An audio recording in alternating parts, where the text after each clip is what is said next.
Primero háblenos de su carrera, cómo se formó usted y qué está haciendo actualmente. Pues muchas gracias, doctor. Y bueno, y otra vez de nuevo agradezco la invitación. Yo soy, primero, antes que nada, soy médico general, ¿no? Es lo que no debemos olvidar, aunque tengamos especialidades. Soy médico general, me formé en la Universidad Nacional Autónoma de México, en la Facultad de Medicina, allí en CEU, en México. Y hice mi servicio social en Baja California Sur, de medicina. Posteriormente, di clases bueno, esa es otra parte que tengo algo de formación. Empecé como ayudante de profesor de bioquímica, justo en la UNAM. Tienen un programa muy interesante para irte orientando desde ser estudiante, pues acceder a ayudar en los laboratorios, en mi caso de bioquímica, empiezas a dar algo de clases y eso pues ayuda bastante, ¿no? Porque fomenta esa parte docente que en cierta forma estamos haciendo eso actualmente a nivel de la población, que estamos haciendo en redes sociales o que en este momento tratamos de hacer. Pues de ahí me inicié en la docencia. Di clases en Hermosillo en dos universidades privadas, en la UVM y en la Universidad Durango Santander. También principalmente de bioquímica y farmacología. Y posteriormente entró a la especialidad de anestesiología, entonces, que es la que actualmente ejerzo, ¿no? Yo trabajo como anestesiólogo en hospitales públicos y privados en Hermosillo, Sonora. Y posteriormente, para reforzar la parte de educación que me sigue gustando, hice una maestría en educación ahí mismo en Hermosillo, porque todos sabemos que bien los médicos nos volvemos docentes involuntariamente, digamos, ¿no? Tenemos que después formar a residentes, formar a estudiantes en los hospitales, pero nadie nos enseña a ser docentes. Entonces me vi como en esa autocrítica de decir, necesito saber un poco más para poder ayudar a mis estudiantes, ayudar a los residentes y completé un poco más mi formación con eso, ¿no? Con la maestría en educación. Entonces eso es. No, pues, y está muy joven, ¿cuántos años tiene?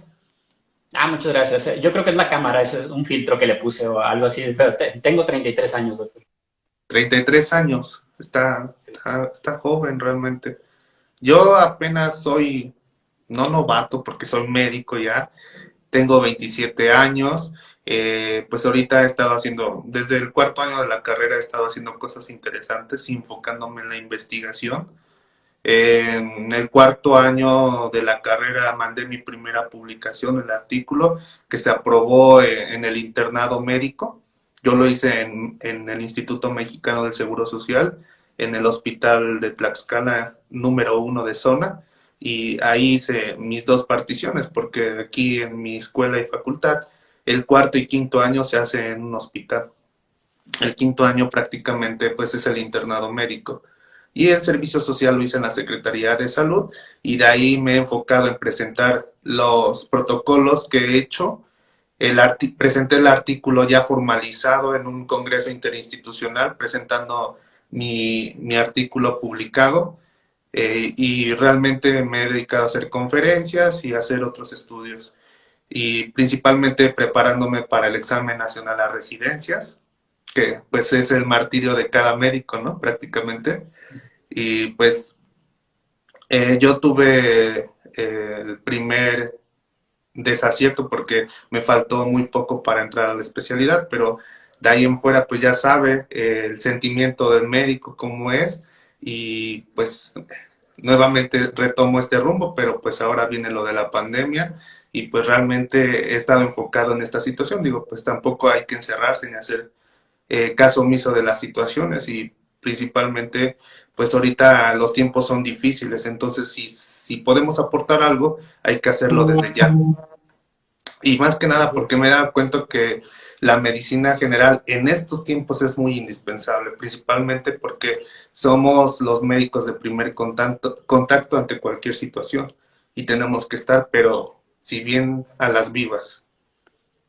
Sí, coincido. Al inicio de la pandemia recordamos que se enfocó las necesidades, parecía que necesitábamos todo lo de tercer nivel, que necesitamos, que lo más importante en esta pandemia era terapia intensiva, que lo más importante eran los ventiladores, que lo más importante era que no teníamos suficientes médicos intensivistas, cuando la realidad lo más importante es la medicina de primer nivel, ¿no? Necesitamos médicos generales necesitamos que llegue la atención a la población general antes de que se compliquen. Entonces, ese es el esfuerzo principal, el que realmente es más barato, digamos, aunque es más en cantidad. O sea, no son equipos súper sofisticados los que se necesitan, no son terapias intensivas, sino es acceder a que o tener la opción para que la gente acceda a tiempo a un médico general. Eso es lo importante en estos momentos. Sí, y vuelvo a insistir, yo venía ya haciendo dos protocolos importantísimos, precisamente porque pretendía estudiar una maestría y después un doctorado, y ya estaba yo preparando dos protocolos grandes para cuando se viniera esa situación. Pero me parece fundamental decir que nosotros los médicos generales debemos estar totalmente capacitados para esta situación, pero también tenemos que tener suficiente conocimiento de medicina de prevención, porque realmente ante esta pandemia lo que más ha funcionado es la medicina de prevención, más que la curación, porque eso ya serían otras instancias, pero yo creo que el éxito de esta situación pues es la prevención ante todo, y eso es lo que vamos a ir comentando a raíz de esta charla. ¿O qué le parece, doctor? Sí, sí, totalmente de acuerdo. Si bien importan muchas cosas, importan los gobernantes, importa el plan, importa la infraestructura física de los hospitales, importa la economía, pero lo que se ha visto que importa más es la población, la educación en la población y que se apeguen a las medidas, que se tenga la empatía por parte de la población, de que sepan que no es solo por ellos, sino por los que están a su alrededor. Eso es lo que las sociedades como Japón, que siempre hemos sabido que son más ordenados o más apegados a las líneas, como algunos países en Europa, que han seguido más las líneas y se nota las estadísticas claramente, ¿no? Sabemos que también tienen más recursos económicos y demás, pero está el otro claro ejemplo de Estados Unidos, que no importa que tengan los recursos económicos, si la gente no se apega a las medidas, y pueden tener igual buenos médicos, especialistas, buenos hospitales, si la mayoría de la población no se apega, ahí es lo complicado, ¿no? Es que tenemos que entender las dos situaciones, que tenemos que estar listos para la medicina curativa, pero también para la preventiva. Y usted y yo sabemos perfectamente que nuestro país, tanto a nivel gubernamental, es de los pocos países que le apuestan menos a la prevención realmente en el sector salud. Y también nuestro país, en cuestión de la gente, somos los que tenemos menos cultura de prevención. Entonces, de ahí tenemos que partir. Así, sí, casi las razones de consulta en México es dolor, es cuando hay sangrado, cuando ya algo está muy avanzado, y eso lo hemos visto no solo en COVID, lo hemos visto tradicionalmente en cáncer, enfermedades que hasta que está por fuera prácticamente gritando la enfermedad que es cáncer o que ya está grave o que está en una etapa que ya se pudo haber prevenido antes, hasta entonces se acude a consulta, ¿sí? Y ahora otra vez nos está pasando factura esta conciencia colectiva o esta de repente falta también de prevención, ¿no? En COVID. Sí, por supuesto. Yo inclusive durante mi formación en el servicio social, aparte de ver consulta externa, pues también me dediqué a hacer protocolo. Inicié el protocolo con pacientes diabéticos hipertensos con dislipidemia y síndrome metabólico englobado. Entonces me dediqué a tratarlos de la forma adecuada, de acuerdo a las guías recientes de la hipertensión y de la diabetes care y todo eso, y someterme a las metas de tratamiento y a los pacientes. De ahí me surgió una idea de crear una unidad básica de prevención, como para ya salir del servicio social. Creé esa unidad básica de prevención precisamente porque iba englobada la prevención. Entonces, habían cinco ejes, o hay cinco ejes importantes que yo ocupé, que es la fisiatría, la odontología, la nutrición, medicina general y también la odontología. Entonces, tuve que realizar las reglas de operación de cada licenciatura para que se pudiera atender a la persona. Finalmente presenté el proyecto ante la jurisdicción sanitaria, la Secretaría de Salud me lo aprobó y por lo tal se ejecutó el proyecto, y hoy pues puedo decir que está hecha y creada la primera unidad básica de prevención, que es lo que realmente necesita nuestro país. Partir desde ahí, porque no hay suficientes unidades así, más le están invirtiendo a la medicina curativa, que es muy carísima y que aparte, pues si nuestro país no manda recursos suficientes, pues no se van a lograr los objetivos. Creo que puede salir más barato crear medicina preventiva que la curativa, entonces de ahí partamos. Sí, y qué bueno que mencionas las demás carreras de la salud, que también es muy importante. Medicina no solamente somos los médicos o no solamente Ajá. médicos y enfermería. En esta pandemia en particular, la nutrición prácticamente son los principales que nos pueden apoyar. Una población nutricionalmente sana que primero que esté educada respecto a qué es mejor comer, qué no comer, y si todos tuviéramos un peso ideal, sería excelente. Los nutriólogos y nutriólogas de México son pieza clave en esta pandemia y recordad que estamos en una situación a mediano y largo plazo, de eso se trata la nutrición también, ¿no? No es algo de que se resuelva en días, no es algo de recetas mágicas o dietas mágicas, es algo a largo plazo. Y ahora otra profesión muy interesante de ciencias de la salud es los fisioterapeutas, que también es una carrera relativamente reciente, que todavía no estamos del todo familiarizados, mucha gente no comprende todavía el rol que tiene y ahorita se va a notar que son importantes por las secuelas del COVID que está dejando.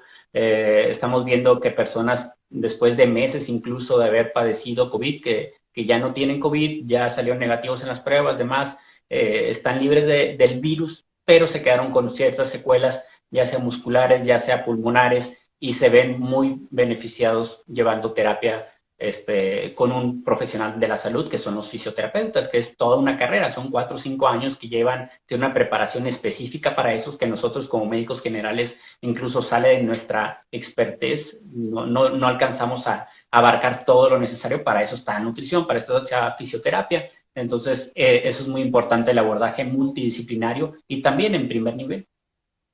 Sí, también, así como también algo que me faltó incluir, la psicología, importantísima, también está incluida en esta creación de la unidad básica de prevención y también ahorita tan necesaria que es la psicología en estos momentos, porque también, como dice usted, la pandemia azotada por COVID, el COVID tiene muchas cosas de todas esas ramas que tenemos que empezar a modificar, principalmente la aceptación de la enfermedad. Pero que, dígame, doctor, ¿cómo o qué piensa usted acerca de la pandemia? Desde su reciente eh, entrada a nuestro país hasta la actualidad. Pues mira, la hemos visto, hemos pasado por, así como hay fases de una enfermedad, también hemos tenido diferentes fases a nivel colectivo, ¿no? Al principio la gente igual no creía del todo, no teníamos como que la evidencia de que algo muy malo podía pasar. Se tomaron las medidas de las primeras jornadas de sana distancia, se limitó hasta cierto punto de lo posible el, un ataque rápido hacia la salud de la población general. Eso de cierta forma ayudó. Sin embargo, pues es casi imposible detenerlo, ¿no? Prácticamente ningún país ha podido, salvo unos contados excepciones que les ayudan sus situaciones geográficas y poblacionales, de poca población, de estar aislados como islas, como Nueva Zelanda. Entonces tuvimos esa primera fase en la que parecía que nada pasaba, que también es algo curioso cuando las medidas de salud pública se establecen primero correctamente, que sean las adecuadas, y luego se siguen por la población, que es la parte más importante, y no hay enfermedades, no hay contagios, pareciera que se exageraron. Entonces, de repente había la incredulidad de la gente que decía, ¿por qué nos encierran o por qué nos limitan tanto si no pasa nada, si no conocemos a nadie enfermo? Entonces, esa fue una primera etapa, me parece. Y luego vimos lo curioso, te digo, ¿no? Que se empiezan a relajar, vemos que no hay tantos contagios o no hay tantos fallecimientos y se relaja la población. Y luego pasa la siguiente etapa, es que la misma población, aunque no le estés diciendo, ya se da cuenta, ya vio a su vecino, ya vio a su familiar que sí le dio la enfermedad, que sí estuvo grave o que lamentablemente falleció, y hasta entonces empieza a hacer conciencia. Y ahorita pareciera que estamos en otra etapa en la que dice la gente, bueno, pues ya pasó lo peor, ya los que estamos vivos y otra vez vamos a relajarnos, ¿no? Que no debemos de caer en esa confianza. Sí, sí, por supuesto. Bueno, yo cuando inició esto, pues ya escribía para los medios de comunicación. Justamente cuando ya se empezaba a hablar por ahí de enero, finales de enero, principios de febrero, de la situación fue cuando yo empecé a escribir una columna y esa columna precisamente decía de la posible llegada de, la muy probable llegada de la pandemia a nuestro país, pero también hablaba de que si estábamos preparados o no como país para enfrentar la situación. Y desde los números que aparecía y de la inversión del plan de el presupuesto de la federación brinda cada año el gobierno, pues principalmente hacía unos recortes importantísimos y el de la prevención pues estaba casi nulo, ¿no? Digo, pues no, realmente siendo sinceros, pues no íbamos a tener esa capacidad como otros países del primer mundo, ¿no? Que realmente están haciendo las cosas. Entonces yo escribí esa columna y realmente fue muy leída, fue muy bien tolerada y pues indiscutiblemente tuvieron que llegar los primeros casos.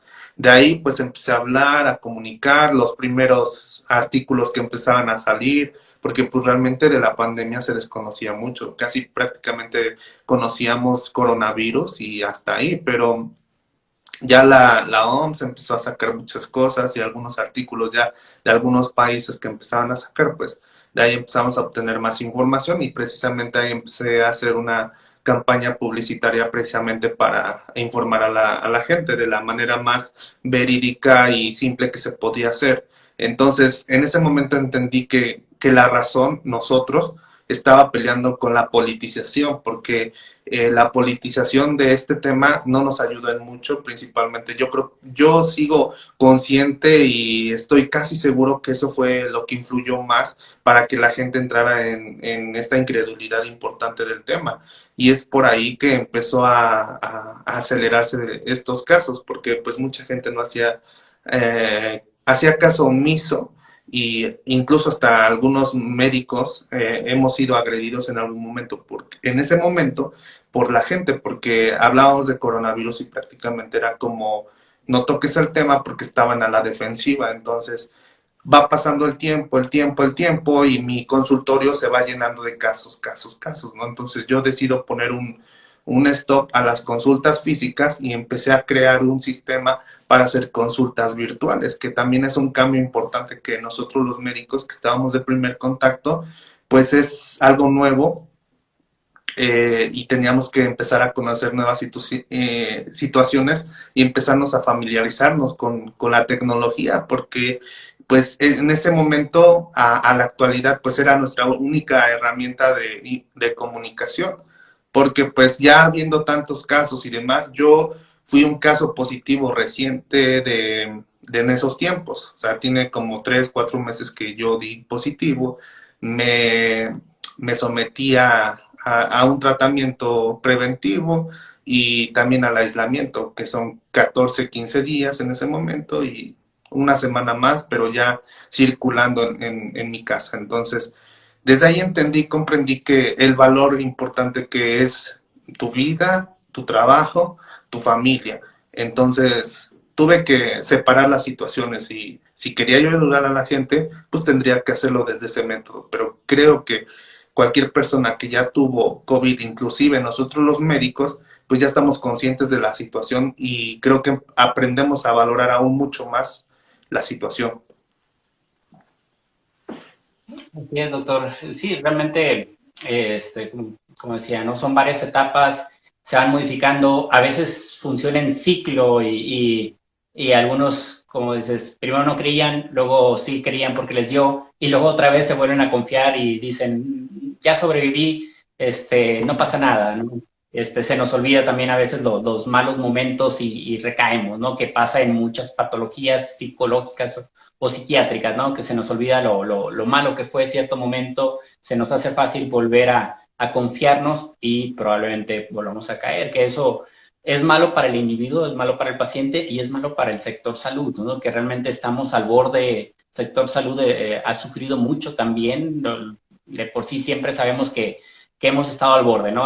Antes del COVID, todos los años se acaba el presupuesto a semanas o meses antes de que acabe el año y de repente no hay insumos básicos, de repente empiezan a escasear cosas, jeringas, guantes, cosas muy, muy elementales, eso en años normales. En este año, pues con más razón, ¿no? Realmente son cosas que a veces la población no ve, pero estamos usando de repente medicamentos de segunda elección, estamos buscando alternativas para poder seguir tratando a la gente, pero sí se nota el desabasto de ciertas cosas que específicamente se han utilizado para sedar pacientes, para mantenerlos intubados, ciertos antibióticos, ciertos medicamentos, ciertos anticoagulantes, demás, ciertas aminas, norepinefrina, además hay muchos medicamentos que siempre se usan, pero no en tanta cantidad como se han estado usando. Entonces, no nomás son las camas, no nomás es el número de camas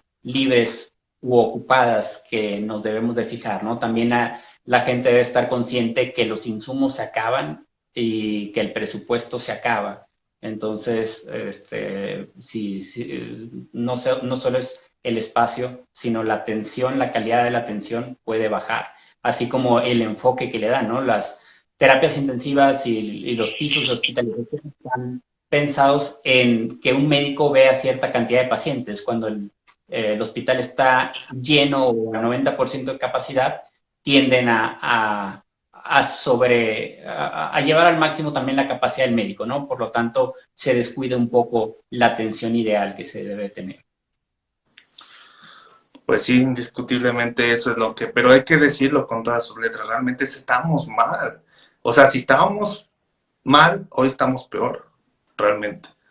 Porque yo lo viví ahora de la forma externa, lo viví como médico, pero también lo viví como familiar del paciente. Y también veo la situación lamentable en los hospitales. Eh, con esas pocas herramientas, ¿quién no puede hasta huir de la situación? Pues cualquiera, ¿no?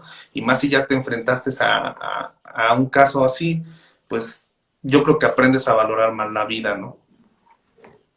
Sí, como bien decía, ya que te pega a tu familiar, ya que te pega a ti mismo, otra vez, ¿no? Se centran cuáles son las prioridades y así, la verdad, cada quien, a veces los pacientes nos preguntan, bueno, ¿cuándo puedo salir? Bueno, ¿qué puedo hacer si me cambio de trabajo, si dejo de hacer tal cosa? ¿Cuándo? Bueno, es muy difícil dar un consejo personalizado porque tendríamos que saber todo de la persona, ¿no? ¿Qué trabaja? ¿Qué opciones tiene para hacer? ¿Qué opciones tiene para cuidar a sus papás o aislarse por completo? Es la situación que ha sido muy compleja. No hay respuestas fáciles, ¿no? Nos gustaría decir solamente hay que guardarnos otro mes más y ya sabemos que no va a ser algo tan fácil o tan mágico, ¿no? De solamente haz esto un mes más, toma este medicamento o tanto tiempo y se va a resolver, ¿no? Igual el problema de los hospitales o el desabasto no se va a solucionar. Sabemos que, y no solamente en esta administración, ¿no? Sabemos que es histórico poder hacer más o poder hacer menos en esta administración. Sabemos que México como tal, como país, nunca hemos tenido exceso de recursos económicos, ¿no? Ni lo vamos a tener, ni podemos esperar que el siguiente año vaya a estar el abasto al máximo. Entonces, también es algo a lo que también tenemos que aprender a vivir con eso, ¿no? Como médicos y como pacientes. Sí, por supuesto. Entonces, pues vamos a hablar de lo que ahorita vamos a comentar. Lo más importante y es precisamente las pruebas. ¿Usted, doctor, considera importante hacer una segunda prueba? Porque en el trabajo se las piden y usted y yo sabemos perfectamente que tanto pueden ser 14 días exactos que salga una prueba negativa, pero también puede ser 3, 4 meses que siga saliendo positiva. Entonces, hay que hablar de ese tema, de esa primera pregunta porque es importante. Sí, aquí las guías principales internacionales de Estados Unidos, por ejemplo, el CDC, el Center for Disease Control, recomienda un aislamiento de 14 días posteriormente a la detección por la prueba de PCR, ¿no? Sabemos que es el hisopado nasal, que es la que tiene mejor sensibilidad y especificidad, es la más exacta, digamos, a términos concretos. Son 14 días de aislamiento y es la recomendación de que pasado ese tiempo, si ya lleva 3 días al menos que no tiene síntomas, ya puede ser regresado a la normalidad, es decir, a sus actividades cotidianas de trabajo con las mismas medidas, ¿no? De protección, de usar cubrebocas, de lavado de manos, de distancia, porque no sabemos cuánto va a durar la inmunidad. Lo más probable es que los siguientes días a que fue infectado, las siguientes semanas, incluso los próximos 3, 6 meses, probablemente tenga anticuerpos, pero debe seguir con las medidas de cubrebocas. Entonces, la prueba no se debe repetir, lo recomiendan abiertamente la CDC que no tienen que repetir la prueba para regresar a trabajar. ¿Y por qué? Porque también la prueba ha estado dando, y es esperado que siga saliendo positivo incluso meses después de que ya pasó por la enfermedad, porque otra vez, si nos vamos a la parte molecular, la prueba no detecta a la partícula completa del virus, sino detecta pequeñas secuencias en el RNA del virus. Entonces es como detectar fragmentos, partes del virus, quedan los rastros porque ahí se destruyó el virus. Entonces una partecita del virus destruido que sí, al inicio del diagnóstico nos indica entonces que ahí está presente el virus y se correlaciona, prácticamente todo en medicina es correlacionar con la clínica, es decir, con los síntomas. Cuando el paciente empieza con síntomas, hacemos la prueba y con eso basta para saber, entonces juntamos las dos cosas y sabemos tiene síntomas, que en estos momentos los síntomas también prácticamente hacen la prueba de diagnóstico, pero bueno, ahora tenemos los síntomas, tenemos la prueba, ya con eso tenemos el diagnóstico. Si mejoran los síntomas y lo que sabemos de la enfermedad, de cuánto dura, de experimentalmente los reportes de los estudios, de cuánto dura contagiando y cuánto ya no es contagioso, podemos saber que después de 14 días se puede dar de alta, digamos, si ya no tiene síntomas, obviamente. 21 días es una recomendación general cuando el paciente cursó con enfermedad grave que requirió hospitalización y posteriormente ya puede regresar a su actividad normal si físicamente está ¿Se apto siente? para, sin necesidad de una prueba. Es una recomendación de la CDC. Cada empresa tiene situaciones diferentes en México. Como no hay una guía tan establecida a nivel de guías de práctica clínica o nivel de, obviamente, pues tampoco hay una norma oficial por lo reciente que es de norma oficial mexicana de COVID, pues no hay, ¿no? Sabemos que son tardadas y cuando salen tardan en actualizarse. En este caso, no hay, no hay una guía, un documento específico para esto. Entonces, muchas empresas hacen sus propios protocolos y bueno, también son autónomas de hacer su propio protocolo, decir, ¿sabes qué? Por seguridad queremos que regreses hasta tal fecha y demás. Pero bueno, la recomendación general, si gustamos de basarnos en evidencia, sería esa, regresar sin necesidad de hacerse otra prueba de PCR. Pues sí, nosotros hacemos toda la información a base de evidencias y como está el artículo ya dicho, así como también las pruebas rápidas, que hoy veo que se hacen pruebas rápidas masivamente, pero lo peor, que no las saben hacer en el tiempo adecuado que se debe de hacer. Y ahí está otro detalle. ¿A usted qué opina? Sí, claro, ese es las pruebas rápidas, al menos en México, en muchas partes, casi han sido más perjudiciales, creo yo, así subjetivamente, digamos, en mi punto de vista, han perjudicado más de lo que han aportado, porque en el deseo de tener un resultado rápido, de tener una respuesta económica, porque sabemos que son más baratas las pruebas rápidas, que es el tomar sangre y en 15 minutos te da una prueba similar a hacer una prueba de embarazo, o sea, con la rapidez y también no tan caro como una de hisopado, no tanta tecnología que se requiere. Entonces, parece ideal, ¿no? Que te den el resultado en 15 minutos, que no te duela, que sea barata. Sin embargo, pues no, el problema rápido es solamente el tiempo que tarda en darte el resultado, pero no es de hacer un diagnóstico en los primeros días. Entonces no tenemos que confundir prueba rápida de que sea temprana u oportuna. Son términos diferentes.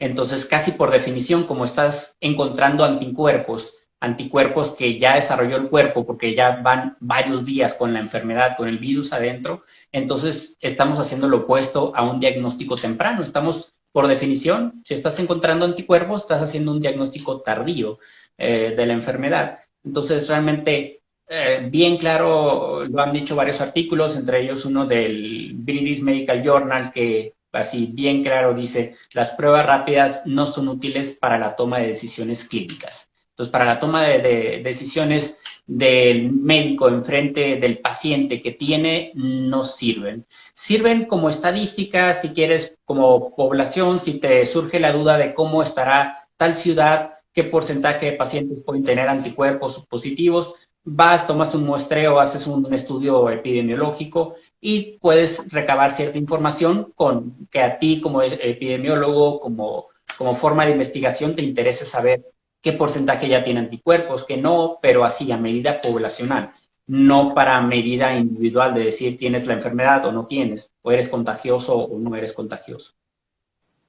Sí, por supuesto, sí, pero en la actualidad es lo que muchos han hecho y a la consulta me llega pues prácticamente todos con una prueba rápida y pues realmente no.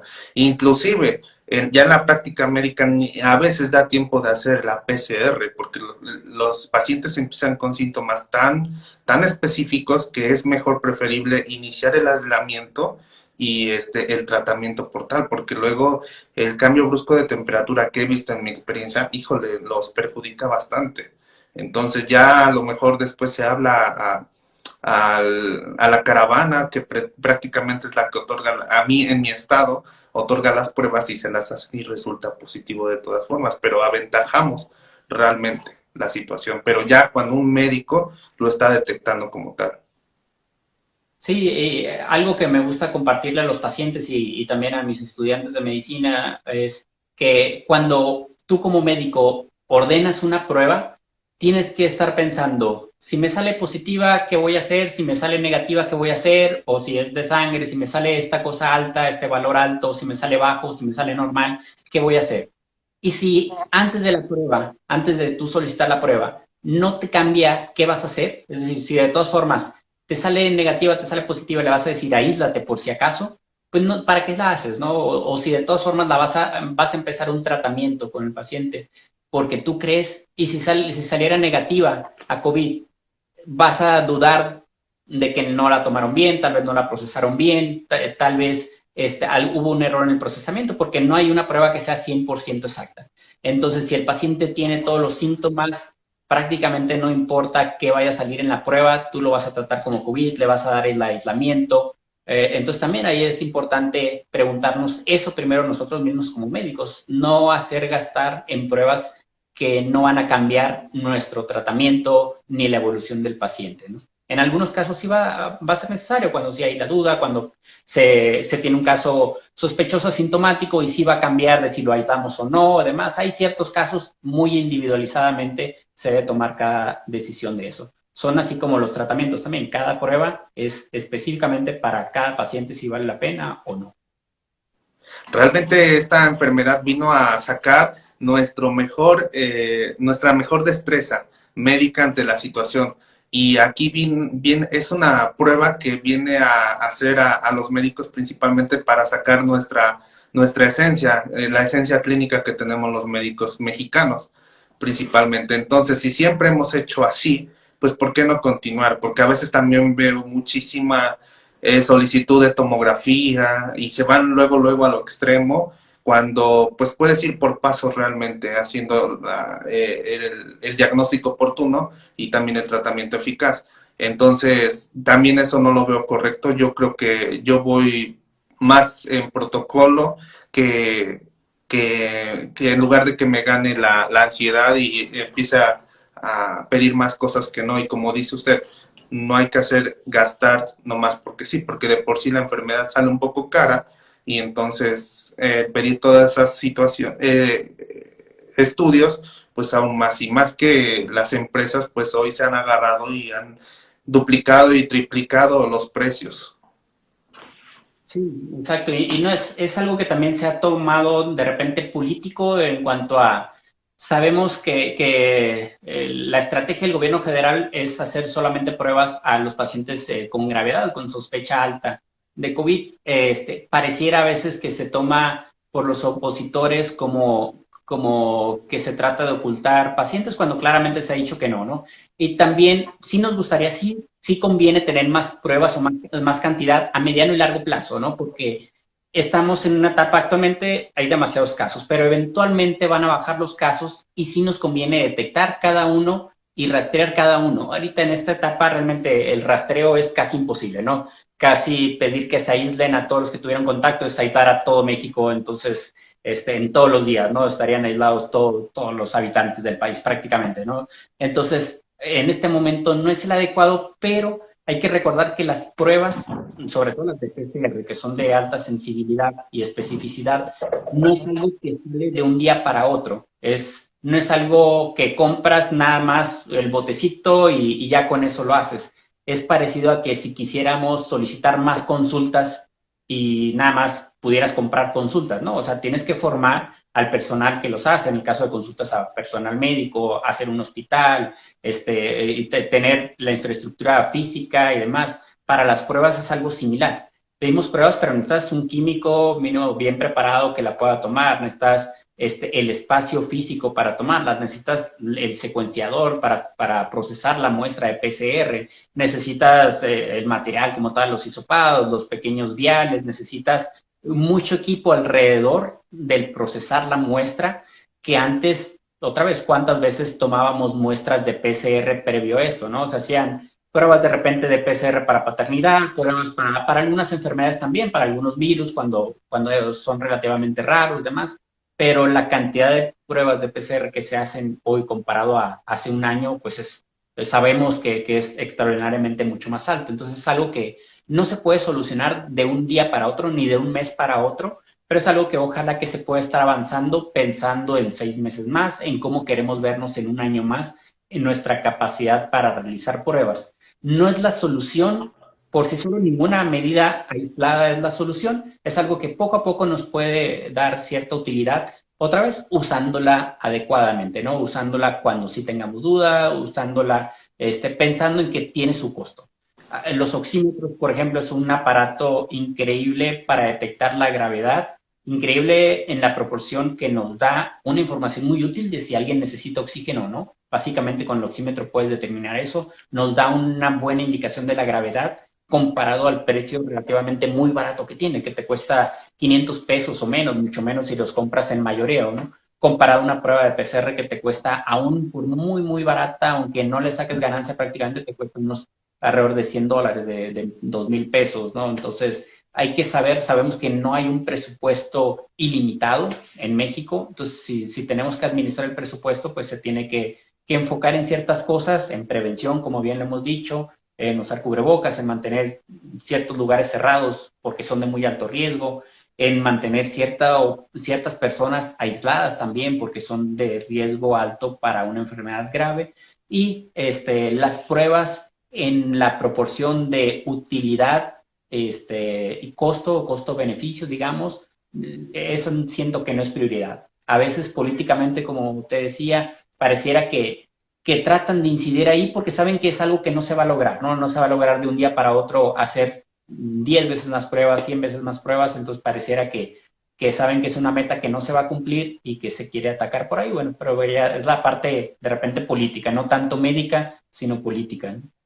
Pero, por ejemplo, yo estoy totalmente de acuerdo con usted, pero yo principalmente fui un impulsor de que se hicieran más pruebas, pero vamos a la realidad, porque de ahí vamos a partir con un buen protocolo para la atención del paciente COVID, porque a base de más pruebas sí vamos a tener unas estadísticas reales, como se debe de hacer dentro de la epidemiología. Pero pues yo iba basado en eso, precisamente para echar a andar un buen protocolo, y por eso tuvimos suficiente tiempo para estarnos preparando. Pero ¿qué es lo que pasó? Que realmente la incredulidad, vuelvo a comentarlo, fue el gran mal que intervino en nuestro país precisamente, y no solo en las personas, también en las personas políticas, que creo que fue lo que mayor fue como una razón importante por la cual entonces acuérdese que hicieron mucho caso omiso porque principalmente decían que no iba a llegar la pandemia como tal y no se creía tampoco. Entonces, desde ahí creo que tuvimos ese gran desacierto porque no nos preparamos, aunque sea con lo poco que tuviéramos, pero era implementar un buen protocolo de atención principalmente, y desde ahí pues empezar ahorrativos precisamente, literalmente para la atención, y no es así. Pero bueno, hoy estamos contando otra historia y ahora sí, como realmente lo digo, sálvese quien pueda, porque en esta situación ya se perdió los datos, ya los datos no intervienen en esto, yo ya realmente no pongo atención en eso, porque en mi experiencia, pues si digo, atendí 80 pacientes, 10 únicamente tuvieron la prueba, los 70 no tuvieron. Sí, exacto. Y es otra vez, ¿no? Parte podemos compararnos con otros países que hacen mucha prueba. Estados Unidos es el ejemplo que siempre podemos tomar por la cercanía y porque tiene una población en cuanto a la cultura de seguimiento, de apego a las reglas, a lo mejor nos parecemos. En otras cosas culturales tal vez no nos parecemos. Pero en COVID parece que tenemos, desde los gobernantes hasta la población, parece que tenemos mucha similitud con Estados Unidos. Entonces, ellos sí no se han limitado en pruebas, han hecho muy buena cantidad de pruebas, hacen probablemente, comparado por personas, por habitantes, hacen como 100 veces más pruebas que México, y a pesar de eso, sabemos que no han controlado la pandemia. Y las Porque tienen entregan. malos protocolos. O sea, yo tengo pacientes en Estados Unidos que atiendo, principalmente amigos, y me enseñan su protocolo porque precisamente de mi mejor amigo falleció su hermano y estuve atento a su seguimiento y realmente está mal. O sea, me atrevo a decirlo porque sí están mal, tienen un mal protocolo. Ellos siendo una potencia importante dentro de la rama de la salud, pues es para que se aprovechara, pero no es así. O sea, los protocolos de atención están muy mal. Realmente iniciando desde el tratamiento. Sabemos que no hay un tratamiento ciertamente establecido y que sea directo y de primera elección para el COVID. No lo hay. Pero también hay medicamentos que ya no se deben de estar utilizando y los siguen ocupando. Y que precisamente ya tenemos estudios recientes que indican que los medicamentos ya no pueden ser ocupados, principalmente la hidroxicloroquina. Y allá en Estados Unidos la están ocupando, pero a diestra y siniestra. Sí, así es. Entonces, es como no es lo complejo de esta enfermedad, ¿no? No es solo un factor. No es solamente cantidad de pruebas, no es solamente cantidad de ventiladores, que también ventiladores tienen muchos más allá en Estados Unidos, o camas de terapia intensiva, es todo un plan, ¿no? Toda una estrategia en lo que lo más importante es prevención y el apoyo de la sociedad. Podemos, no tenemos recursos ilimitados, las pruebas sí se deben de hacer énfasis a mediano y largo plazo, ¿no? De expandir nuestra capacidad, pensando en que con la ayuda de la vacuna, que hasta el siguiente año vamos a tener masivamente una vacunación para nuestra población, entonces esperemos que tengamos casos aislados eventualmente y entonces sí, las pruebas se utilicen para rápidamente identificarlos, para si ya estamos en clases el próximo año y un niño sale positivo, a los 30 alumnos que están en su salón de clase y a todos los papás de esos 30 alumnos, por lo tanto se amplía la muestra y a sus hermanos, entonces se hagan, por un caso se pueden hacer 200 pruebas posteriormente. Ahorita si por cada caso quisiera rastrear y hacerle a sus 200 contactos pruebas, pues sería imposible, ¿no? Pero entonces sí, es una estrategia que va ligada a mediano plazo junto con las vacunas, junto con el uso de cubrebocas, junto con las medidas básicas de sana distancia y demás, y que en su momento va a ser muy útil. Pero sí, ojalá que se siga trabajando en expandir como te digo, esta infraestructura y este equipamiento. A mí me gusta pensar como a veces se prepara un ejército para una guerra o para un desastre, que en México sobre todo a veces se preparan para desastres o digamos para una guerra que sabemos que no se ha tenido con otros países, pero bueno, sí con el crimen organizado y demás.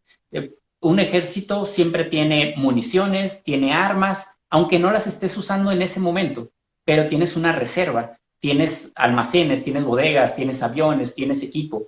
En cambio, para una pandemia no teníamos un almacén de cubrebocas, no teníamos un almacén de guantes extras, se tenían los que se usan día a día, nada más. Este hospital el año pasado usó 1 millón de guantes, vamos a otra vez presupuestar 1 millón de guantes, ¿no? Nunca se está pensando en un almacenaje para una guerra y como lo hemos visto, prácticamente estamos viviendo una guerra con la que no estábamos preparados.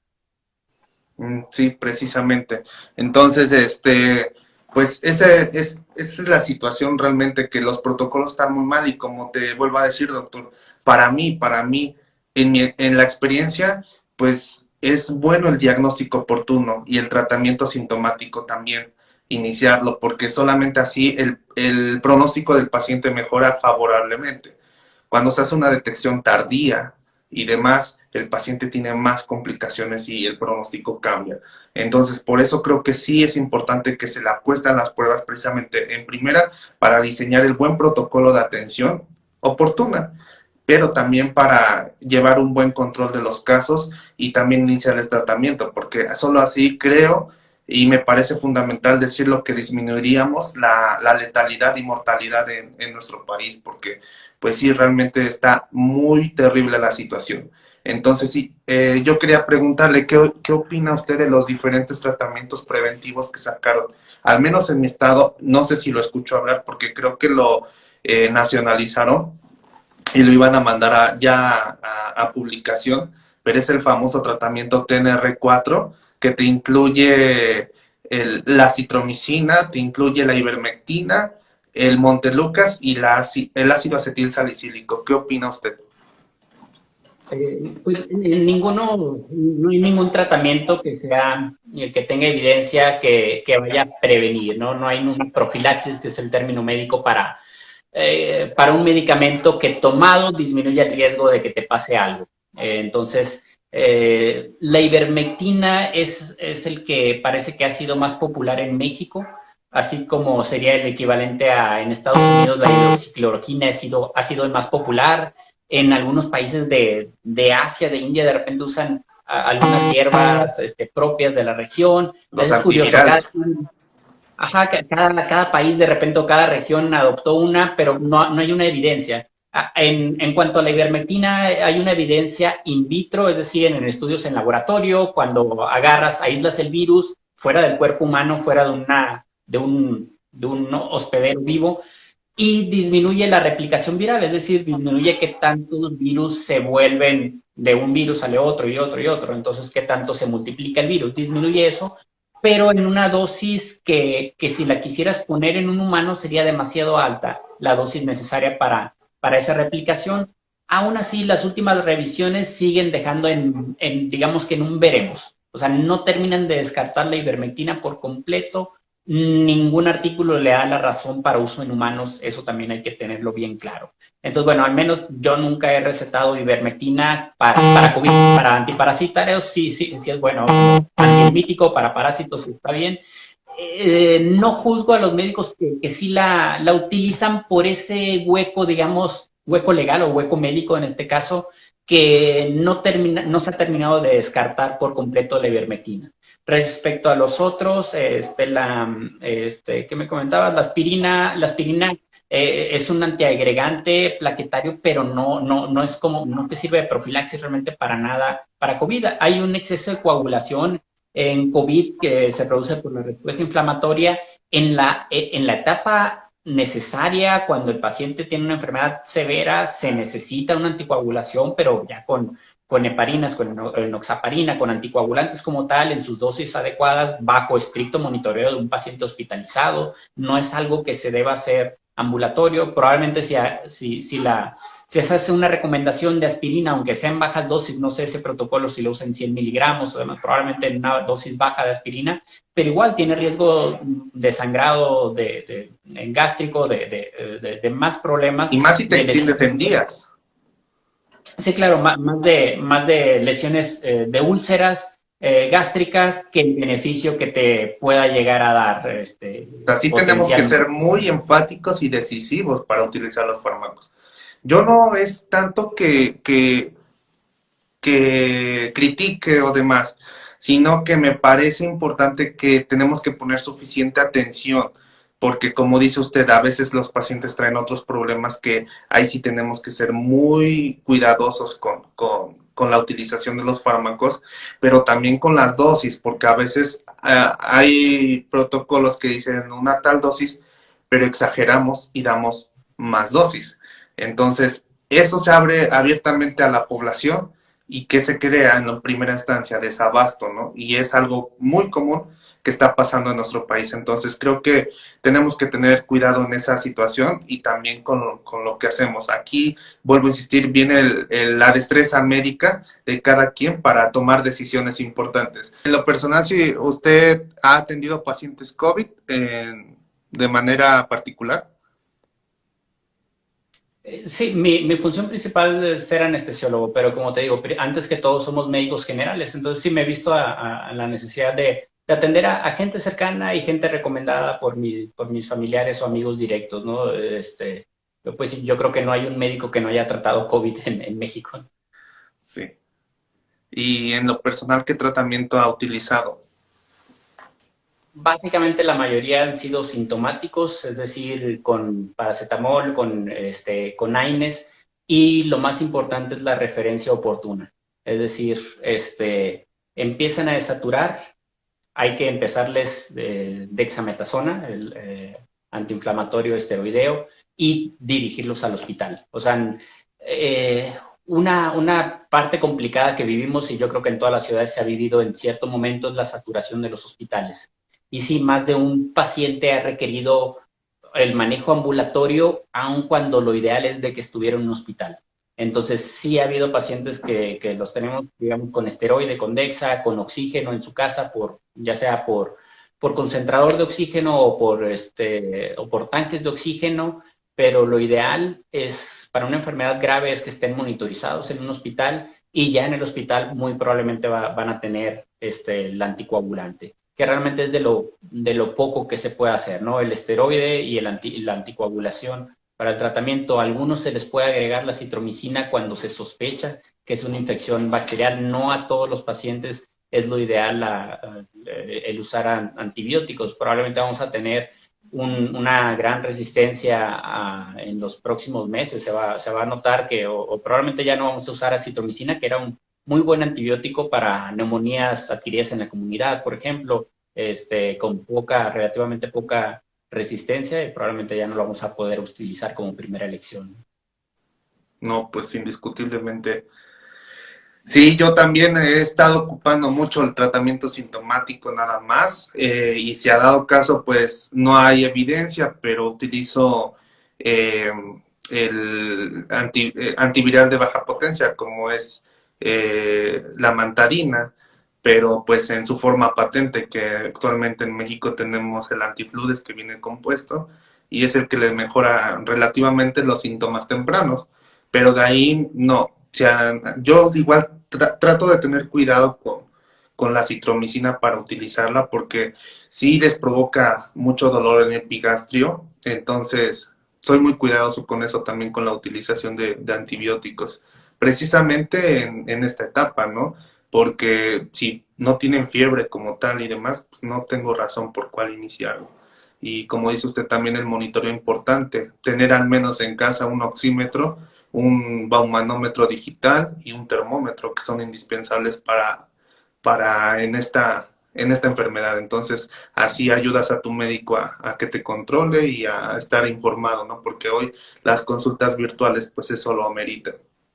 Y prácticamente, como dice, la, la referencia oportuna también del paciente, cuando ya amerita un, un concentrador más grande o más litros por minuto, en cuanto a la oxigenación, pues es cuando nosotros, ya no están nosotros y tenemos que referirlos, pero también viene la otra situación. Los familiares no quieren irse a una institución. Eso es lo que me ha tocado lidiar y nomás no. Hay una mala información también que se creó y pues también no quieren irse. Entonces tienes que someterte a la decisión del paciente y pues seguir continuando con lo que tienes a la mano su tratamiento. Quiero aprovechar para mandarle un saludo al doctor Gilberto que está ahí conectado. Bueno, ¿qué opina? Sí, y algo curioso, pues sí, igual, ¿no? En todas las ciudades yo creo que pasó eso, la desconfianza en las instituciones públicas. Los hospitales privados destinaron la mayor parte, digamos que un porcentaje de camas específicos, ¿no? Alrededor de un 20%, variaba según el hospital privado, pero la mayoría de los hospitales privados, al menos en provincia, tienen relativamente pocas camas, tienen alrededor de 50 camas, 80 si están relativamente grande. Entonces, el 20% de estos eran tener 10 camas disponibles para COVID, tener 12, 15 camas tal vez. Entonces, relativamente rápido se saturaban las camas en los hospitales privados. Entonces, sí fue curioso la famosa reconversión que hubo en los públicos de hacer un hospital público 100% COVID y dejar las otras enfermedades en otros hospitales. Aparte de esa reconversión, que es la oficial por las autoridades de sanidad, hubo una reconversión hospitalaria muy interesante de que las casas, las habitaciones de las casas de los pacientes se volvieron hospitales, digamos, ¿no? Se volvieron cuartos de hospitalización, en ese sentido, que como dices, tenían tanques de oxígeno, entonces tenías una toma de oxígeno, tenías un monitor, tenías oxímetro, si podías hasta, pues, conseguías un monitor bueno con electrocardiograma, entonces ya tenías la presión arterial, el electrocardiograma, la saturación de oxígeno, te enviaban información como si fuera el corte de enfermería, ¿no?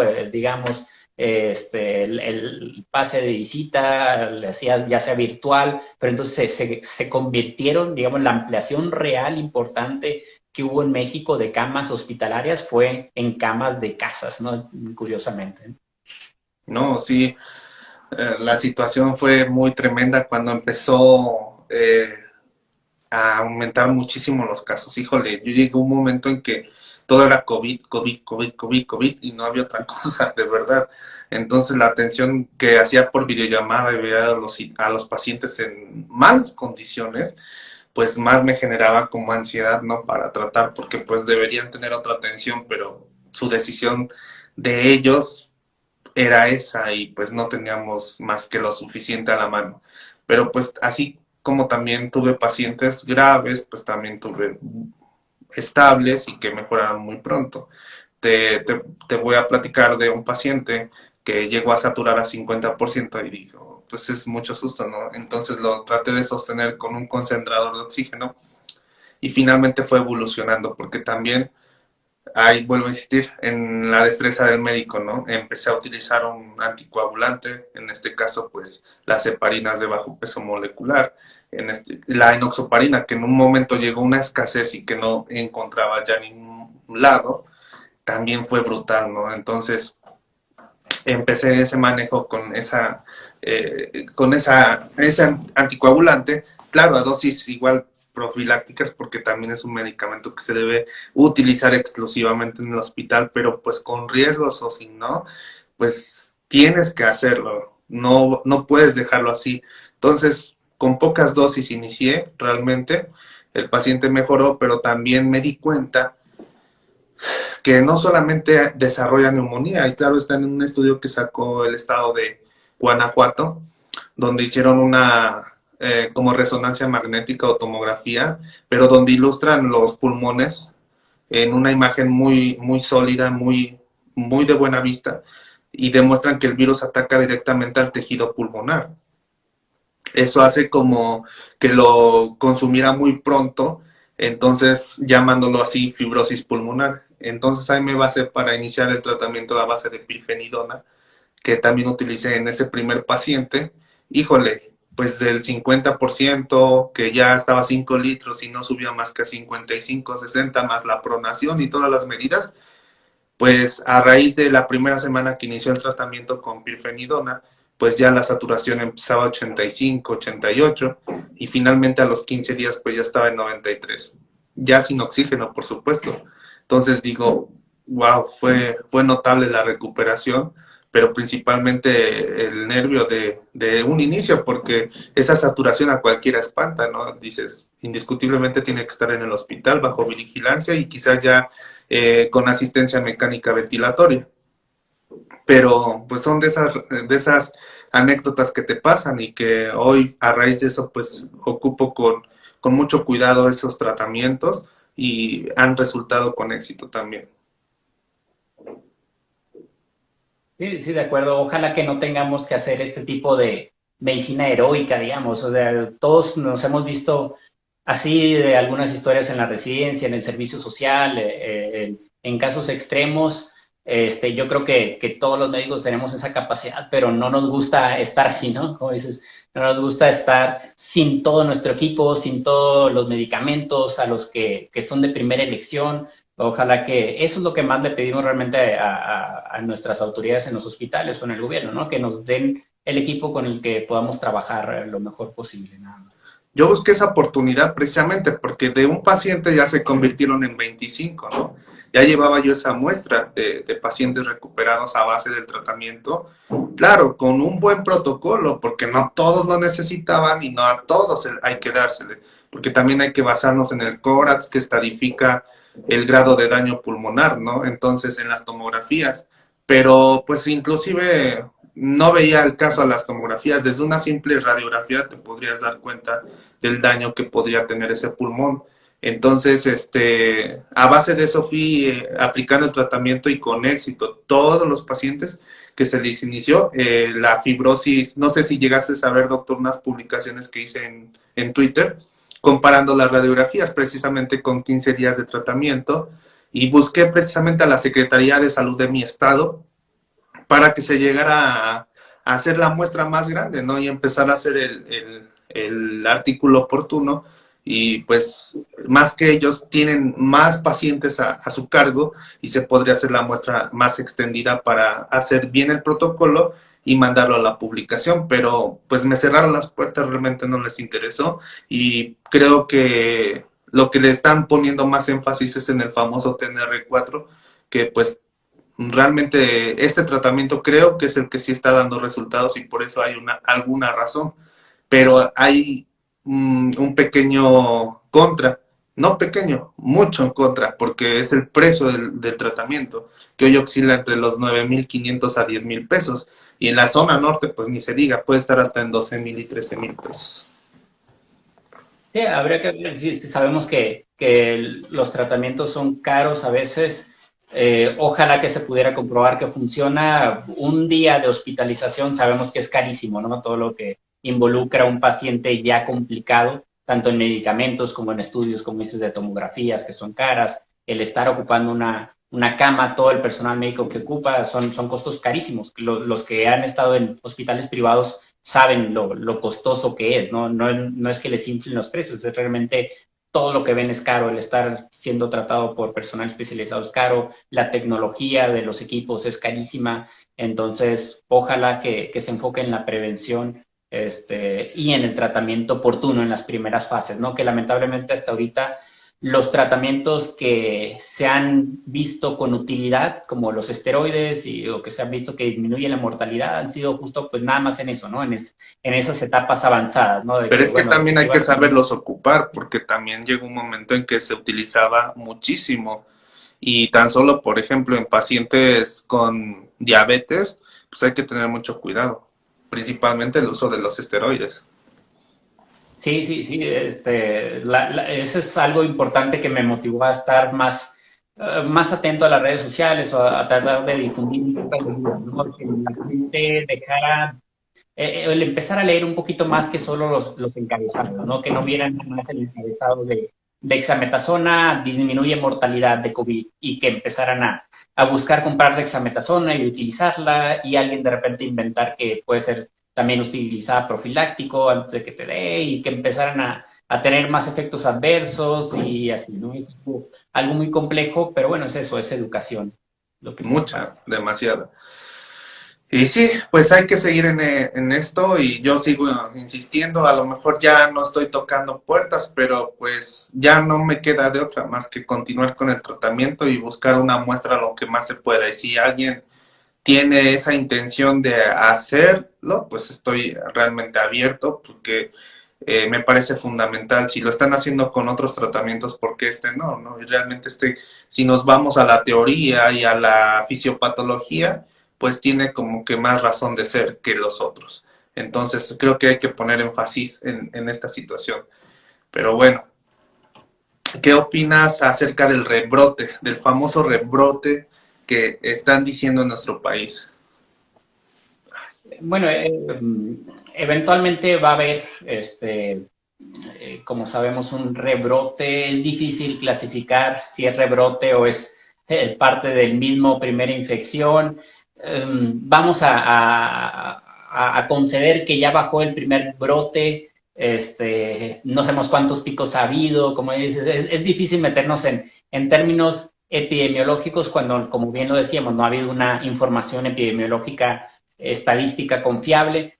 Pero bueno, así digamos que si nos vamos a la saturación hospitalaria, que eso sí se ha visto claramente, están saturados o no están saturados los hospitales, en la mayoría del país en este momento no están saturados, entonces como definiendo o basándonos en eso, en la definición de brote, que no es, obviamente, epidemiológicamente no es la definición de un brote, ¿no? Pero vamos a decir que en eso nos basamos en el pico, o de otra forma decir, en el pico de ocupación hospitalaria. Muy probablemente se va a tener en las próximas un mes o un mes y medio, vamos a estar en condiciones en la mayoría de las ciudades otra vez de saturación o cercano a la saturación hospitalaria. Cada estado ha tenido diferente pico, nos hemos comportado como países diferentes, como somos regiones diferentes realmente, ¿no? Los primeros lugares en los que pegó fue Ciudad de México, Tijuana, hacia algunas ciudades específicas lo pasaron muy difícil al inicio, otras tardamos un poquito más en tener nuestros siguientes efectos, pero tenemos que aprender de los tiempos que han tenido en Europa, sobre todo, ¿no? Entonces tenemos esa ventaja que no somos los primeros en el mundo a los que nos está pasando. A países en Europa ya les pasó, podemos ver cuánto tardaron en que les volviera a dar el rebrote y más o menos son unos 3, 4 meses después del pico inicial. Entonces, en esas fechas, en el caso de Hermosillo, probablemente va a ser en octubre, noviembre, diciembre, que se conjuga aparte con que es invierno y no tanto por la influenza me preocupa, pero se conjuga que los lugares o las casas o los lugares de oficinas y demás permanecen más tiempo cerradas las ventanas, entonces más tiempo recirculando el aire. Eso va a ser una problemática que facilita que el virus se mantenga en los lugares con mucha gente, que no se sigan las medidas. Pues yo fácilmente opino que no puede haber un rebrote cuando no se ha controlado la pandemia realmente. Que sí han disminuido los casos, sí, pero porque también se incrementó el uso del cubrebocas. Y sea como sea, ayuda muchísimo, porque no es de ahorita, lo vemos en infecciones respiratorias que teníamos o que tenemos ya desde hace tiempo, como son los resfriados comunes, faringoamigdalitis o faringitis, que se ocupa el cubrebocas y evitas contagios, ¿no?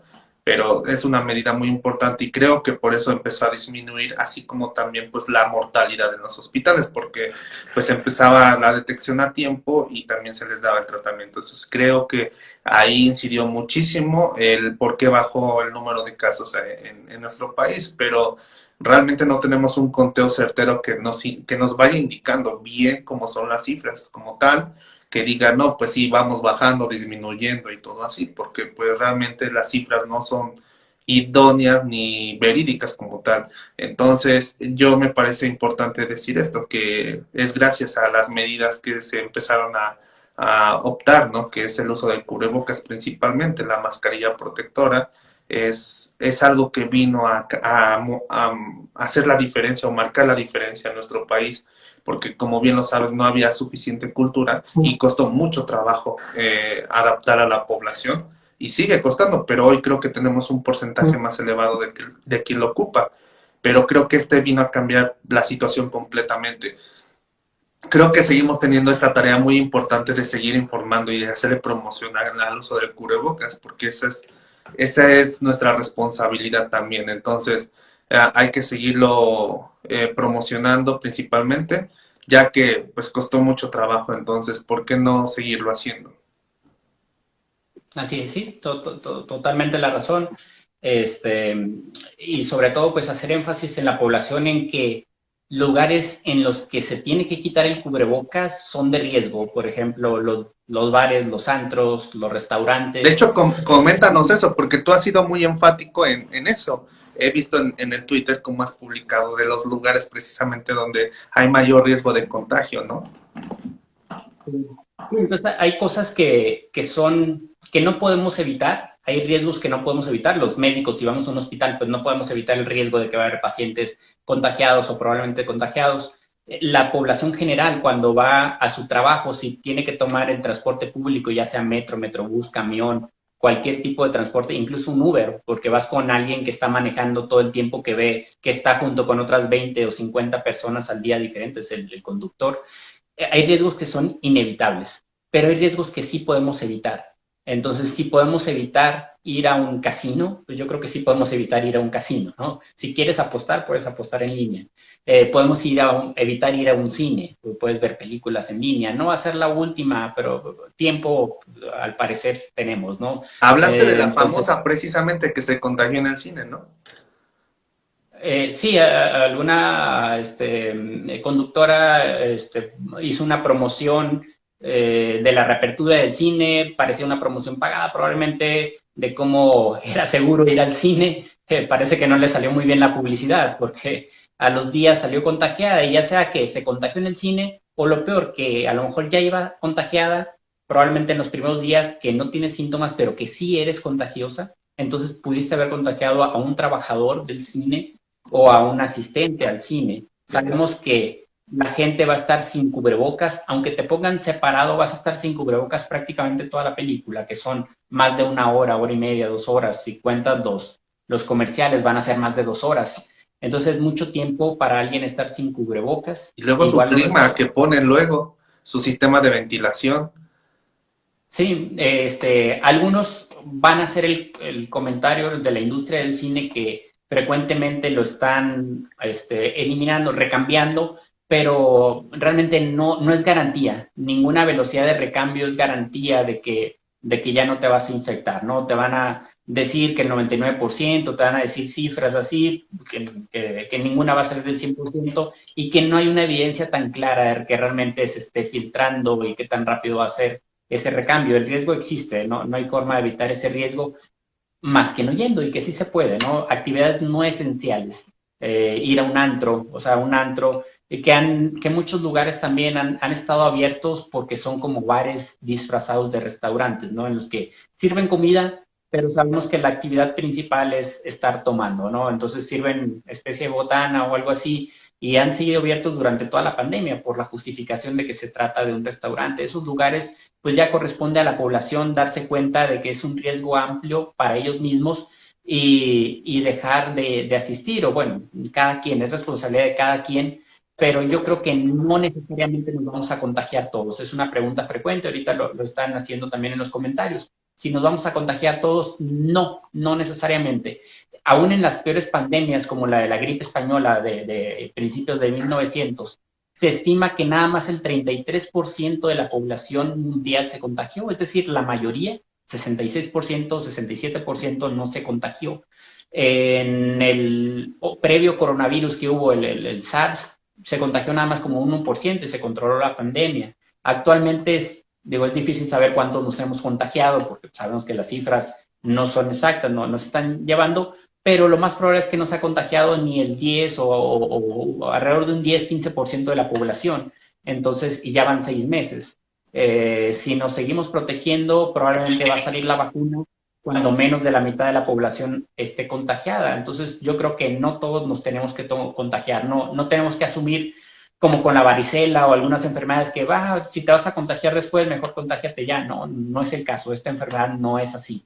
Te puede reinfectar a los 6 meses, te puede reinfectar en un tiempo relativamente corto. Entonces, puede que te infectes una vez y te reinfectes y Puede te que vaya no. peor en la segunda, o te vaya mejor, pero no lo sabes, no es seguro.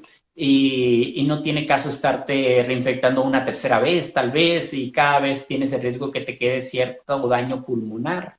Entonces, lo mejor es seguirnos cuidando y esperar la vacuna y esperar una inmunidad así, pero lograda con vacunas, no con enfermedades. Una famosa, ya es inmunidad de rebaño, pero no porque el rebaño se haya hecho más pequeño y ya no tengamos rebaño, ¿no? Sino por las vacunas. Ahí dice que han visto casos sospechosos. De hecho, mi amigo Leonardo dice, yo he visto casos sospechosos que nuevamente llegan con sintomatología COVID. Yo creo que quiso decir casos positivos que nuevamente llegan con sintomatología, ¿no? Sí, probablemente hable de De reinfecciones. reinfecciones. Sabemos que muy probablemente en México ya está habiendo reinfecciones. Sabemos que hubo la noticia hace alrededor de 3 semanas de la primera reinfección en Hong Kong, de un paciente en Hong Kong.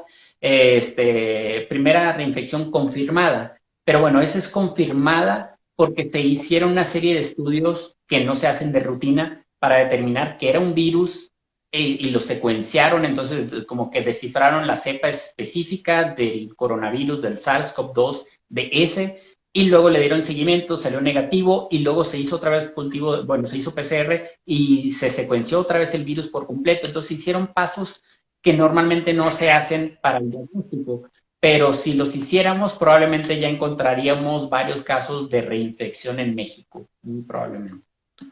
Y dice que una niña de 11 años retome atletismo al aire libre es recomendable y con o sin cubrebocas.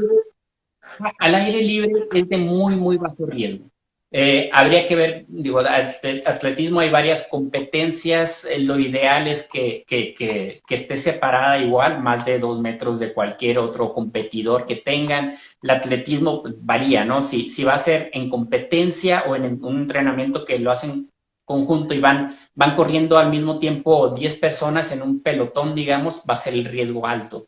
Si puede hacerlo y que esté retirado de cualquier persona, es de riesgo muy bajo. Es bueno hacer deporte, ¿no? Pero podemos hacer mucho, mucho deporte en casa o en parques y de preferencia no tanto en parques. Yo la verdad no he pisado un parque, pero me gusta correr por las calles alrededor de mi casa y no se aglutina la gente en las calles. Es muy fácil cambiarte de lado de la banqueta y no pasar cercano a alguien en lugar de en un parque que tiene los mismos caminitos. En México, lamentablemente, no hay muchos parques, ¿no? Hay relativamente pocos parques por la cantidad de población que hay. Mire, Doc, dice, ¿qué hay de esto es importante, ¿qué hay de la gente que es portador COVID y no lo sabe? Sí, eso es lo mayor riesgo. Por eso las medidas que tenemos parecieran exageradas, de usar cubrebocas y la gente dice, pues me siento bien, porque pues es lo más peligroso, ¿no? Que andes contagiando. Más que a ti te pase algo, hay que pensar en los demás. Entonces, pues, por eso tenemos que hacer las mismas reglas, no salir a sitios en los que en los que tengamos que quitarnos el cubrebocas, como decía, los antros, lugares de este tipo, y usar todas las medidas como si tuviéramos coronavirus. Aquí hay otra pregunta importante y creo que usted, no sé si haya leído el artículo que salió igual, que dice, ¿recomiendan que los niños no salgan a restaurantes? Yo recomiendo que los adultos y los niños no salgan a restaurantes, sí, es algo, a mí me encanta comer, a lo mejor porque no sé cocinar bien, me encanta, o me encantaba ir a restaurantes, ahorita me encanta pedir comida a domicilio, me encanta pasar al restaurante con cubrebocas, no quitármelo nunca, pagar la comida y llevármela a mi casa, y en mi casa a gusto como con la comunidad. Yo sé que no es la misma experiencia, es muy bonito la experiencia de un restaurante, a todos nos gusta salir a un restaurante, pero incluso para adultos no es recomendable, sobre todo en los lugares cerrados. Cuando es un restaurante que tiene terraza, que está en un jardín, que está al aire libre, digamos, que hay ventilación natural, disminuye muchísimo el riesgo. Entonces, un restaurante en estos momentos todavía se me hace riesgoso. Doc, Niños y de adultos. hecho, leyó un artículo que salió recientemente que a lo mejor no tiene mucha amplitud de la muestra, pero ya va algo enfocado que dice algo acerca de los niños de 5 años que pueden ser principalmente los portadores del virus, inclusive han salido con más carga viral que a comparación de un adulto y que se pueden convertir como los principales portadores o fuentes de contagio para las personas adultas. No sé si lo leíste. Eh, sí. Bueno, yo creo que sí estamos pensando en el mismo artículo. Sí, una confusión que puede haber a veces es que a los niños un hecho es que a los niños estadísticamente les va mejor que a los Exacto. adultos.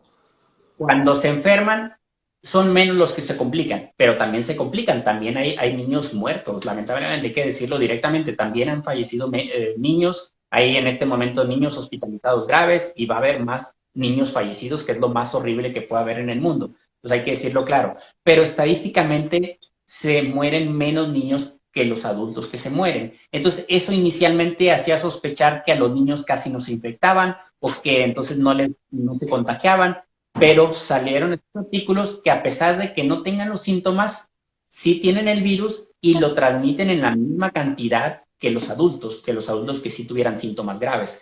Entonces, por eso, una de las medidas que qué bueno que se tomó muy a tiempo es la de cerrar escuelas y en las que afortunadamente no se ha insistido mucho en reabrir. Hemos visto en Estados Unidos que abrieron universidades, que abrieron algunas escuelas y inmediatamente lo obvio que iba a pasar.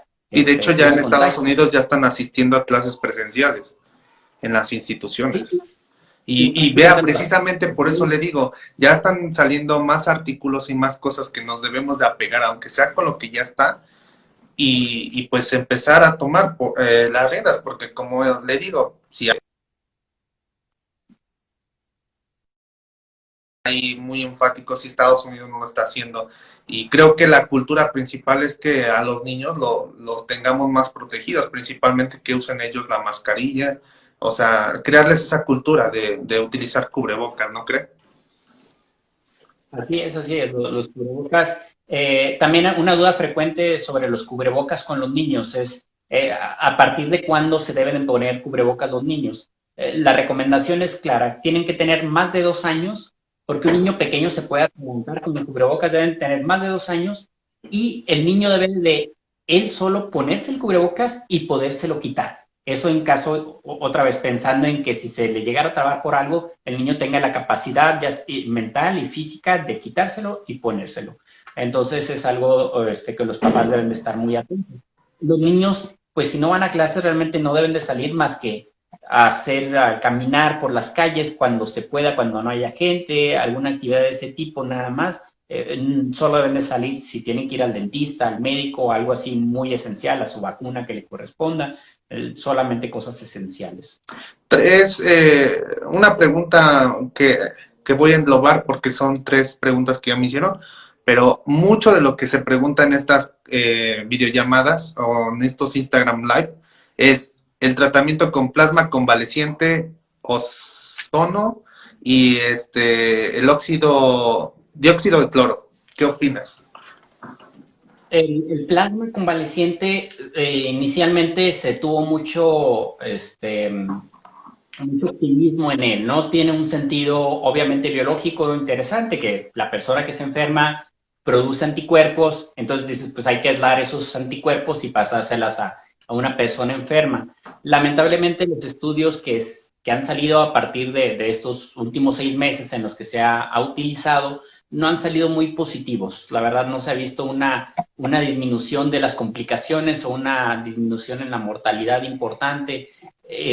Hay varios factores que influyen en eso, desde el momento correcto de administrarlo, es decir, no a todos, a veces es muy temprano y no tiene caso, a veces es muy tarde y ya no sirve nada, porque recuerden que la enfermedad no es tanto el virus por sí solo lo que daña, sino toda la inflamación que produce. Entonces a veces ya ni siquiera está el virus ahí, ya no está vivo el virus, pero dejó desencadenada toda una inflamación. Entonces, aunque le pases plasma, ya no vas a matar a ningún virus, ya está muerto el virus, no va a tener efecto. Entonces, es muy contado los casos y el momento y el protocolo que tienen que seguir para filtrar el plasma y administrar realmente anticuerpos y que el paciente al que le saques la sangre tenga los niveles todavía adecuados de anticuerpos. En general, no ha sido un cambio radical en el pronóstico, realmente es un poco recomendable. En Estados Unidos recientemente se reavivó la controversia porque Donald Trump lo anunció como si fuera una gran cura para COVID, otra vez por fines políticos de aparentar que ya tienen una cura y minimizar el problema de la enfermedad. Pero realmente la comunidad científica en sí lo sigue Y, y tomando con los, y cautela. los estudios que han salido carecen de muestra, entonces tampoco es tan efectivo, ¿no? Porque en medicina sabemos que si un estudio carece de muestra, pues no es como tan relevante como tal. Entonces creo que se sigue en la investigación. Sí, así es. Y así es. O sea, probablemente a lo mejor con mediano plazo se logre, como te decía, refinar en qué momento, cuántos niveles de anticuerpos deben tener los donadores, varias cosas. Los otros, ozono, otra vez, es una sustancia que bueno, en vitro, en laboratorio, puedes desinfectar cosas, puedes hacer muchas cosas con el ozono, pero realmente no tiene una eficiencia probada en humanos. He visto hasta ozono vía rectal que recomiendan algunos. Es una una cosa sin fundamento. Entonces, bueno, no, igual otra vez no hay un fundamento para respaldar el uso de ozono. Y dióxido de cloro, pues es muy claro, ¿no? Es una sustancia tóxica, es similar a la idea que tenía Donald Trump de inyectar desinfectantes, que alguna vez lo dijo ahí, que parecía broma, pero parece que sí lo dijo en serio. El utilizar dióxido de cloro, que es un detergente, es similar a querer tomarte jabón, Ajax, porque el jabón mata las bacterias y los virus, y quererte tomar jabón, pues no tiene caso. Se dan muchos casos de lesión, de gastritis, de úlceras gástricas y de daño al esófago tomando dióxido de cloro. A veces lo usan en dosis tan bajitas que no les da molestias y por eso sienten que sí les está haciendo bien. Realmente pues nada más como si tomaras jabón, poquito jabón, no te va a ocasionar tanto problema. A lo mejor te da un poquito de diarrea y realmente pues no te está haciendo ningún bien, te está dando una falsa sensación de seguridad. Y en Entonces, medicina no. decimos la muerte lenta, ¿no? O el autosuicidio, porque realmente lo que ha Sí, traído el dióxido de cloro en la actualidad es pacientes complicados, que ya sea que hacen falla renal aguda tremenda, hacen otro tipo de padecimientos, ¿no? Inclusive hasta la neumonitis. sí, es realmente son de las cosas que ojalá que se dejaran de usar, pero hay grupos gigantes. Yo me metí para ver cómo estaba la población respecto a eso, a un grupo de dióxido de cloro de Facebook que tiene más de 10,000 seguidores y constantemente están poniendo comentarios, entre ellos mismos realmente ponen comentarios en contra que no lo saben, o sea, dicen, hace poquito leí uno que decía, oigan, tengo 7 días con infección de vías urinarias y no se me ha quitado. Debo aumentar mi dosis de dióxido de cloro. Y yo digo, ¿por qué? Y frecuentemente preguntan en ese grupo, ¿es normal que siga teniendo diarrea? ¿Es normal que me siga doliendo el estómago? Y son gente optimista que quiere pensar que el dióxido de cloro sirve. Entonces está muy No, sobre el inclusive un tema. artista igual se atrevió en cadena nacional a promocionar el uso de dióxido de cloro, ¿no? Y que por qué no cerrábamos a esa posibilidad y yo, nah, no, estamos muy mal, muy mal. Sí, a veces se vuelve como una religión a veces, que los que creen 100% en eso y nada de lo que pase, nada de lo que le muestres los va a hacer cambiar de opinión. A veces, realmente a veces esas personas están casi perdidas en el sentido que no podemos hacer nada para regresarlas a la ciencia, digamos, pero hay mucha población que está en el medio, en el que entiendo que les cause interés una sustancia, la analicen, pero si nosotros como médicos les podemos explicar la otra parte y ojalá nos escuchen, nos den la oportunidad de explicarles y se convenzan, ¿no? Podamos convencerlos. Hay una buena población ahí importante que podemos salvar. Por acá pregunta alguien más sobre la homeopatía. También por el tiempo, pues no podemos expandirlos, pero básicamente la homeopatía no sirve para nada, es un placebo. Un placebo es una sustancia que no tiene un efecto real, pero psicológicamente te hace sentir un poquito mejor. El efecto placebo es reconocido que alrededor de un 10% de la población le va a tener un efecto, se te va a quitar un poquito el dolor. Si te dicen que una sustancia es más cara, vas a querer que funcione un poquito mejor. En mercadotecnia utiliza mucho ese efecto, digamos, ¿no? Pero no, homeopatía igual no tiene utilidad. Doctor, ¿qué aprendizaje le dejó o le está dejando esta pandemia? Pues de todo tipo, ¿no?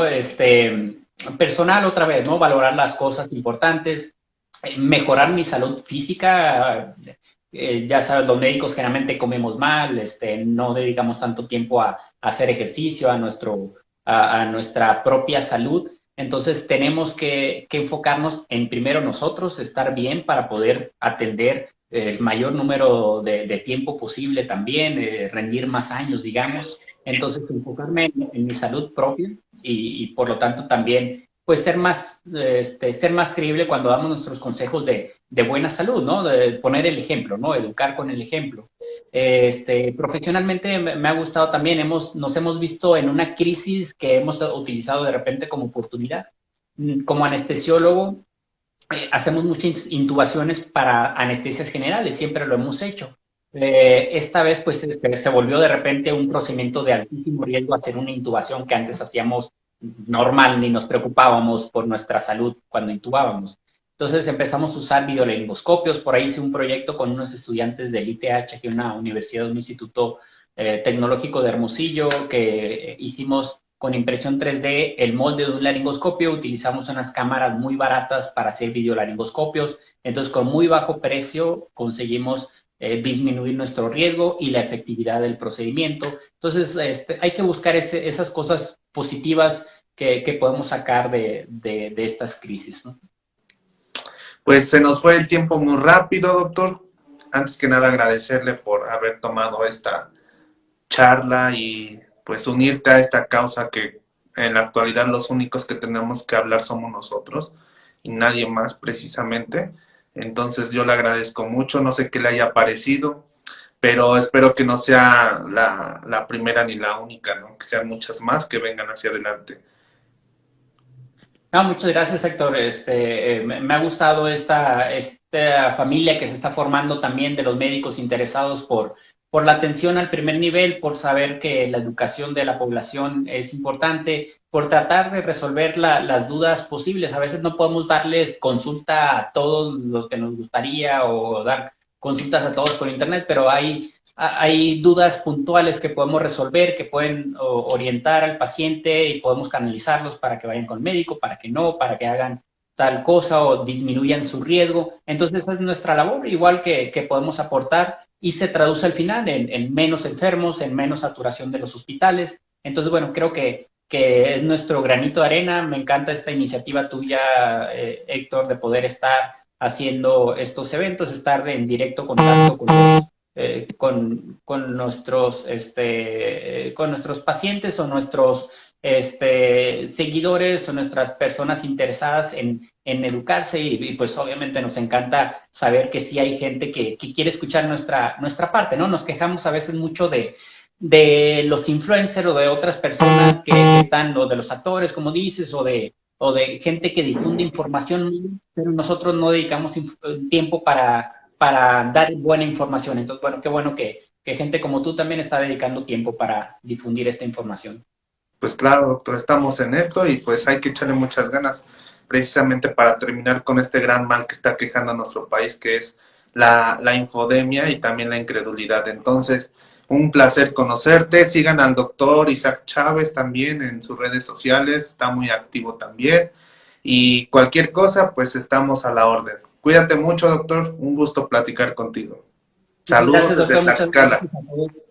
Gracias. Hasta luego. Desde Hasta Hermosillo. luego. Hasta luego.